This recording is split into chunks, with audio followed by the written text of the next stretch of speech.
Hey, what's up guys? Oke guys, di video kali ini gue akan menceritakan seluruh cerita dari film See For Me yang dirilis pada tahun 2021. Film ini diawali dengan memperlihatkan seorang wanita bernama Sophie yang merupakan seorang atlet ski yang sangat handal dan profesional. Sophie sudah sering mengikuti olimpiade ski dan dia telah mendapat banyak sekali medali emas berkat kemampuan skinya yang luar biasa. Bisa dibilang Sophie adalah atlet yang sangat berprestasi dalam bidang ski. Pada suatu hari, Sophie mendapat undangan lagi untuk berlomba dalam olimpiade ski. Sophie pun sangat berharap bisa memenangkan kompetisi besar tersebut. Namun harapannya seketika pupus dikarenakan Sophie yang dinyatakan buta akibat suatu penyakit yang disebut sebagai retinitis pigmentosa. Tentu saja Sophie pun menjadi sangat pasrah dengan keadaannya saat ini. Karena penyakitnya itu, Sophie pun kemungkinan besar tidak akan bisa bermain ski lagi. Kesedihan pun juga dirasakan oleh sahabat Sophie yang bernama Cam. Cam mencoba membantu Sophie untuk menjadi atlet ski tunanetra, di mana Cam akan bertugas membantu Sophie dan memberinya sebuah instruksi atau arahan pada Sophie. Istilahnya, Cam ini akan menjadi mata bagi Sophie agar dia tetap bisa berkompetisi. Akan tetapi, Sophie malah menolak tawaran Cam, dan kini ia lebih memilih untuk mengurung diri di dalam kamar. Akibat kebutaan yang dialami oleh Sophie pun kesulitan untuk melakukan aktivitas sehari-hari. Sophie saat ini hanya tinggal bersama dengan ibunya yang bernama Tricia. Tricia pun selalu mendukung semua hal yang dilakukan oleh Sophie. Berminggu-minggu pun telah berlalu semenjak Sophie mengalami kebutaan. Karena merasa bosan berdiam diri di dalam kamar terus-menerus, Sophie pun mencoba mencari pekerjaan sampingan. Setelah sekian lama mencari, akhirnya Sophie pun menemukan sebuah iklan tentang seorang wanita bernama Debbie yang sedang mencari seseorang yang bisa menjaga dan merawat kucing. Dengan cepat, Sophie pun menghubungi Debbie dan berminat untuk membantu Debbie dalam menjaga dan merawat kucing. Sophie juga memberitahu kondisi yang dia alami saat ini pada Debbie, di mana ia baru saja mengalami kebutaan. Debbie pun tidak mempermasalahkan hal tersebut dan meminta Sophie untuk datang di jam yang sudah ditentukan olehnya. Setelah itu, Sophie mulai mempersiapkan barang-barang yang akan ia bawa menuju rumah Debbie.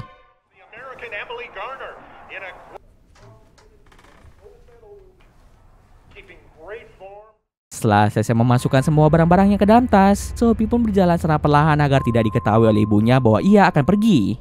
Hal ini sengaja dia lakukan karena Tricia adalah wanita yang sangat overprotective, di mana Tricia harus mengetahui kemana saja Sophie pergi dan dengan siapa dia pergi.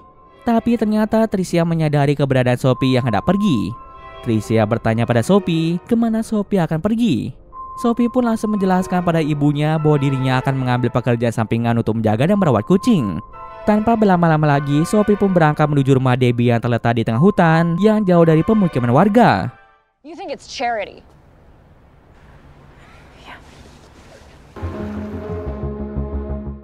Di tengah perjalanan menuju ke sana, Sophie mendapatkan telepon dari ibunya yaitu Tricia.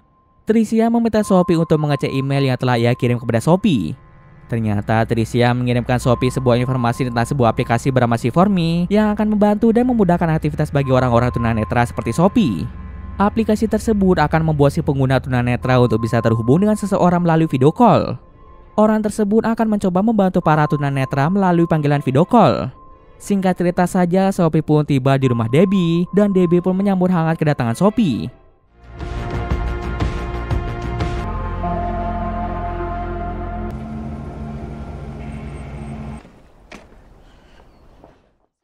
Ternyata Debbie ini merupakan seorang wanita kaya raya yang hanya tinggal sendirian karena ia baru saja bercerai dengan suaminya. Debbie berencana untuk melakukan liburan selama beberapa hari, dan Sophie pun ditugaskan untuk menjaga dan merawat kucing peliharaannya dengan cara memberikannya makan dan minuman secara teratur. Karena Debbie takut ketinggalan pesawat dan dia sudah tidak memiliki waktu yang banyak, Debbie pun tidak sempat menjelaskan setiap ruangan yang ada di rumahnya. Debbie hanya memberitahu kode sistem keamanan rumahnya agar Sophie bisa mengunci rumah tersebut, dan jika ada seseorang yang mencoba menyusup ke dalam rumah itu, maka sistem alarm rumah tersebut akan berbunyi dengan sangat kencang.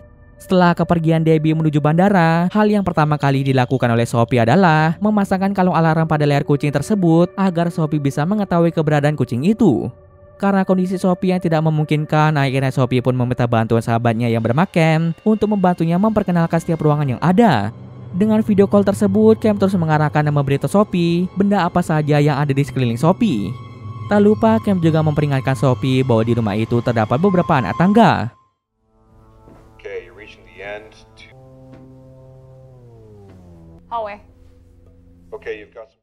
Lalu tibalah Sophie di sebuah ruangan yang penuh akan botol minuman keras. Cam beritahu Sophie bahwa itu adalah merek minuman terkenal yang biasanya dibeli oleh orang-orang kaya. Minuman itu dibeli dengan harga $4.500. Sophie berniat mencuri satu minuman tersebut dan akan ia jual dengan harga $3.000. Cam pun memaksa Sophie untuk menaruh minuman itu kembali, dan jika tidak, maka Cam tidak akan membantu Sophie lagi. Terungkaplah bahwa ternyata Sophie ini sering sekali mencuri botol minuman keras di rumah orang-orang kaya ketika Sophie sedang menjaga rumah orang kaya tersebut. Mentang-mentang Sophie mengalami kebutaan, dia dengan tega mencuri atau mengambil barang yang bukan miliknya. Sophie pun dengan terpaksa melakukan hal itu karena ia sangat-sangat membutuhkan uang. Pada kali ini, Cam tidak akan lagi membantu Sophie dalam melakukan pencurian yang tentunya akan merugikan orang lain. Setelah Cam menutup video call tersebut, Sophie segera kembali ke atas dan dirinya tiba-tiba mendapat telepon dari Debbie yang ternyata dia hanya memastikan keadaan dari Sophie. Jika Sophie kesulitan melakukan sesuatu, Sophie bisa menelpon Debbie kapan saja. Setelah selesai teleponan bersama dengan Debbie, Sophie pun mencoba menghirup udara segar di luar rumah tersebut. Namun Sophie tidak menyangka bahwa ternyata sistem keamanan rumah malah mengunci Sophie di luar sana. Sophie seketika merasa sangat panik karena di luar sedang dalam kondisi yang sangat dingin. Pada awalnya Sophie ingin menelpon Debbie kembali, namun karena Sophie tidak ingin merepotkan Debbie, akhirnya ia pun menginstal aplikasi Si4Me sesuai dengan instruksi yang diberikan oleh ibunya. Apps, download Si4Me. Beberapa menit kemudian, ia pun terhubung dengan salah satu admin Si4Me yang bernama Kelly. Kelly bertugas sebagai mata untuk Sophie, sedangkan Sophie itu sendiri akan mengikuti semua instruksi yang diberikan oleh Kelly. Dengan dibantu Kelly melalui video call, akhirnya Sophie pun berhasil masuk ke dalam rumah tersebut. You angle your phone at 9 o'clock. Hug the wall. Good. Go slow, right, and take your time. Setelah masalah Sophie terselesaikan, muncullah notifikasi yang menyuruh Sophie untuk menyimpan kontak Kelly di aplikasi Si4Me atau tidak. Sophie pun langsung menyimpan kontak Kelly agar sewaktu-waktu Sophie bisa menghubungi Kelly kembali melalui aplikasi Si4Me. Tak terasa malam pun tiba. Ketika Sophie sedang tertidur, tiba-tiba ia mendengar suara dari luar rumah yang ternyata suara itu berasal dari dua orang penyusup yang berusaha masuk ke dalam rumah tersebut. Dua penyusup itu bernama Dave dan juga Ernie. Kedua penyusup itu telah berhasil mematikan sistem keamanan rumah sehingga membuat alarm tidak akan berbunyi. Ternyata penyusup itu datang ke sana untuk mencari uang sejumlah $7 juta yang disembunyikan di sebuah berangkas oleh Debbie. Sophie yang dari tadi mendengar suara-suara itu secara perlahan mulai berjalan untuk mendekati suara tersebut. Sophie mencoba menghidupkan alarm kalung pada kucing itu untuk mengetahui di mana kucing itu berada. Saat sedang mencari kucingnya, Sophie mendengar ada suara mesin bor yang berbunyi yang ternyata dia berniat mengebor berangkas berisi uang $7 juta. Mulai dari sanalah Sophie sadar jika penyusup itu sudah berhasil masuk ke dalam rumah Debbie.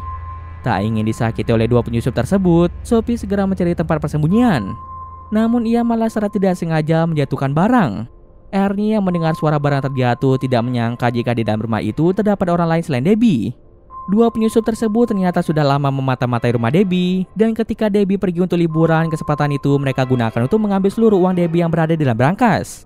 Tapi ternyata rencana mereka tidak berjalan mulus akibat keberadaan dari Sophie yang tidak mereka duga-duga. Ernie meminta Dave untuk terus mengebor berangkas tersebut, sementara dirinya akan melusuri setiap ruangan yang ada untuk mencari keberadaan dari Sophie. Sophie yang sedang bersembunyi langsung menelpon 911 dan memberitahu pihak kepolisian bahwa setidaknya ada dua penyusup yang telah berhasil masuk dalam rumah Debbie. Sophie juga menjelaskan bahwa ia merupakan wanita yang ditugaskan untuk menjaga hewan peliharaan. Tanpa berlama-lama lagi, Sophie langsung memberitahukan alamat tempat tinggal Debbie.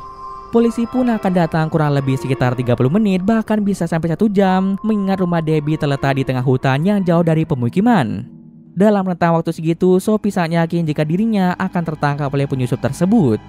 Karena polisi tidak bisa diandalkan, Sophie segera menelpon Kelly dan mereka mulai melakukan video call. Sophie pun memberitahu Kelly tentang situasinya saat ini mengenai dirinya yang sedang dalam bahaya akibat dua penyusup yang berhasil masuk dalam rumah itu. Awalnya Kelly meminta Sophie untuk menelpon kepolisian, tapi setelah mendengar penjelasan Sophie mengenai polisi yang akan datang sekitar 30 menit sampai 1 jam, membuat Kelly berpikir lagi bagaimana cara agar Sophie bisa pergi dari tempat tersebut. Sesuai dengan instruksi Kelly meminta Sophie untuk bergerak secara perlahan sambil mengarahkan kamera ke setiap sisi ruangan agar Kelly bisa mengetahui letak penyusup itu berada. Namun Kelly hanya melihat keberadaan Dave yang sedang mengebor berangkas, sementara satu penyusup lagi yaitu Ernie sedang mencari keberadaan dari Sophie. Kemudian Kelly meminta Sophie untuk bersembunyi di ruang bawah tanah rumah itu, tapi Sophie menolaknya dan lebih memilih untuk mencari jalan keluar. Secara perlahan, Kelly menuntun Sophie mengarah ke pintu keluar, dan ketika Sophie ingin berlari menjauhi rumah tersebut, Sophie tidak menyangka bahwa ada satu penyusup lagi yang tengah berjaga di luar. Dia bernama Tom. Artinya ada 3 penyusup, yaitu Dave, Ernie, dan juga Tom.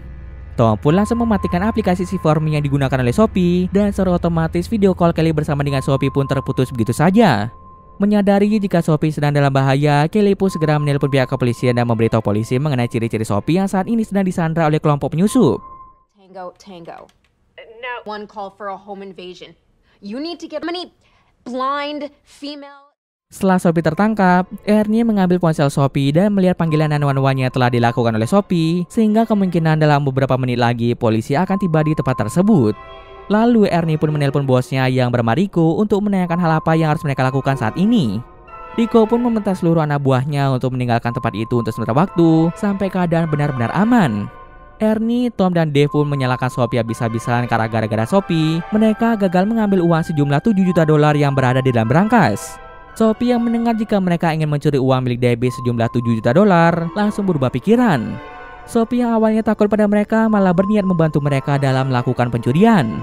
Namun 3 penyusup itu tidaklah percaya pada perkataan dari Sophie. Sophie kemudian menyuruh salah satu di antara mereka untuk mengecek isi di dalam kopernya karena di sana terdapat botol minuman yang ia curi dari rumah Debbie seharga $4.500. Sophie berencana untuk menjual botol minuman itu dengan harga yang terbilang murah. Setelah melihat hal itu, 3 penyusup beserta bos mereka pun menjadi percaya pada Sophie bahwa Sophie akan membantu mereka dalam melakukan pencurian di rumah Debbie. Hal pertama yang akan Sophie lakukan adalah menelpon kembali 911 dan mencabut laporan mengenai penyusup yang masuk dalam rumah Debbie. Sophie akan beralasan pada polisi bahwa ternyata itu adalah suara TV yang hidup. Tapi sebelum menelpon polisi menggunakan HP Sophie meminta bos mereka yaitu Rico untuk membagi sejumlah uang itu padanya. Akhirnya Rico pun sepakat dan akan membagi 5% dari uang yang mereka dapatkan pada Sophie. Setelah mereka melakukan kesepakatan, Sophie pun menggunakan ponselnya untuk menelpon 911 dan menyuruh polisi untuk tidak datang kemari karena itu hanyalah sebuah kesalahan. Namun meskipun Sophie sudah mencabut laporan mengenai penyusup tersebut, tapi ternyata polisi akan tetap pergi ke sana hanya untuk memastikan keadaan dari Sophie bahwa dia sedang dalam keadaan baik-baik saja.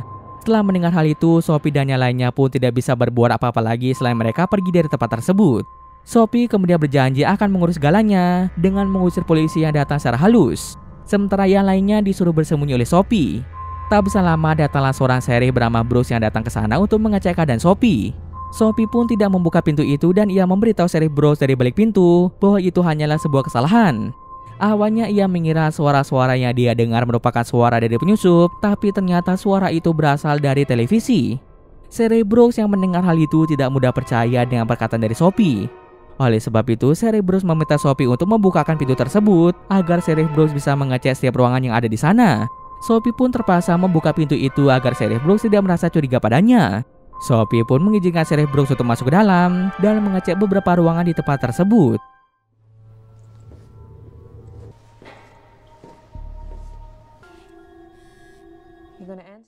Setelah mengecek beberapa kamar dan melihat kondisi di sekitar, Sheriff Bruce pun tidak menemukan adanya tanda-tanda pembobolan di sekitar rumah.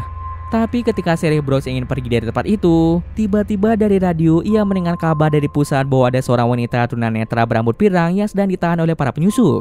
Ciri-ciri yang diberitakan oleh kantor pusat sangat cocok dengan ciri-ciri Sophie yang memiliki rambut pirang serta tunanetra. Mengetahui jika ciri-ciri yang disebutkan sama seperti Sophie, Sheriff Bruce langsung masuk ke dalam sana dan meminta para penyusup untuk keluar menyerahkan diri. Lalu muncullah Ernie, satu-satunya orang yang menyerahkan diri. Saat hendak membawa Ernie menuju kantor polisi, 2 penyusup lainnya muncul dan menyerang Sheriff Bruce sehingga mereka berhasil membunuh Sheriff Bruce.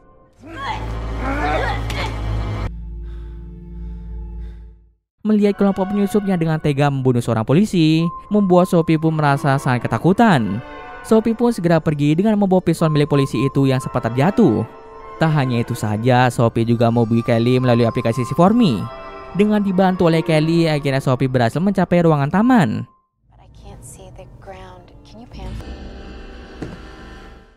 Dengan instruksi dan aba-aba dari Kelly mengatakan bahwa di depan Sophie terdapat Ernie yang berniat mengambil pistol yang dibawa oleh Sophie.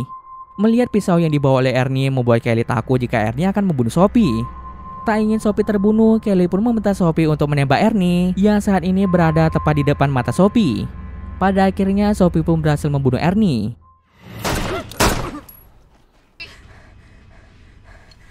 Watch stairs, I know. Kini hanya tersisa 2 orang, yaitu Tom dan Dave. Dengan dibantu oleh Kelly, Sophie secara perlahan mencari keberadaan dari Tom. Hingga pada akhirnya Sophie pun bertemu dengan Tom dan berhasil menembaknya sekali.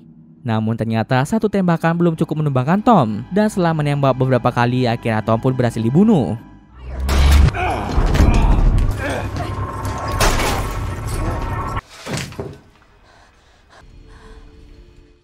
Kini hanya tersisa Dave, satu-satunya orang yang masih hidup. Kelly kemudian menginstruksikan Sophie untuk pergi ke ruang tamu, dan di sana Kelly pun melihat Dave yang sudah berhasil membobol berangkas yang berisikan uang $7 juta. Awalnya Dave meminta Sophie untuk tidak menembaknya dan dia berjanji akan memberikan semua uang itu pada Sophie. Namun Kelly meminta Sophie untuk menembak ke arah Dave. Di saat yang sama pula baterai HP Sophie pun habis, sehingga membuat video call antara Kelly dan Sophie pun terputus. Karena video call mereka telah terputus membuat Sophie merasa kesulitan untuk mendeteksi keberadaan dari Dave. Beruntungnya Sophie memiliki kecerdasan yang luar biasa, di mana hanya berbekalkan suara, Sophie pun mampu membunuh Dave dengan cara menembaknya menggunakan pistol.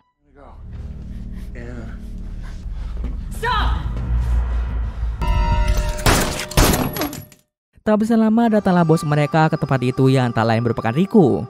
Rico berniat untuk membunuh Sophie karena dia telah berani-beraninya membunuh 3 anak buahnya. Agar semuanya adil, Sophie langsung mematikan listrik di rumah itu supaya mereka sama-sama tidak bisa melihat. Sophie akan berusaha mendeteksi keberadaan Rico dengan mendengarkan suara. Tapi ternyata Rico salah cerdik, di mana dia melangkah dengan sangat hati-hati sehingga Sophie pun kesulitan mendeteksi keberadaan darinya. Lalu Sophie pun memiliki ide untuk menelpon Rico menggunakan ponsel anak buahnya, dan tak lama setelahnya terdengarlah suara nada dering HP Rico. Kesempatan itu digunakan oleh Sophie untuk menembak Rico. Tapi Rico ternyata belumlah mati. Rico langsung mencekik Sophie hingga membuatnya tidak bisa berkutik. Beruntungnya ada botol minuman keras yang ia curi tadi untuk memukul Rico berkali-kali menggunakan botol tersebut. Setelah kejadian buruk yang dialami, kini Sophie pun sadar bahwa mencuri merupakan tindakan yang salah. Seharusnya sejak dulu dia tidak boleh mencuri karena hal itu bisa merugikan orang lain. Oleh sebab itu, Sophie pun memilih untuk kembali menjadi atlet ski profesional meskipun ia memiliki kekurangan, yaitu matanya yang tidak bisa melihat. Untuk mengatasi kekurangannya itu, Sophie pun meminta Kelly untuk menjadi matanya, di mana Kelly akan melakukan video call bersama Sophie dan mengarahkan Sophie kemana-mana saja Sophie pergi, sementara Sophie akan mengikuti semua instruksi dari Kelly. Dengan begitu, Sophie bisa kembali menjadi atlet ski profesional. Di sana, Sophie pun melakukan latihan bersama sahabat terbaiknya yang tak lain merupakan Cam itu sendiri. Dengan senang hati, Cam pun bersedia menemani Sophie. Cam pun merasa sangat senang melihat Sophie yang tidak lagi mencuri barang orang lain, dan dia telah berubah menjadi orang yang lebih baik dari sebelumnya. Dan cerita pun selesai. Oke, mungkin sekian dulu video kali ini. Jika ada salah, gue mohon maaf. Oke, see you next video guys.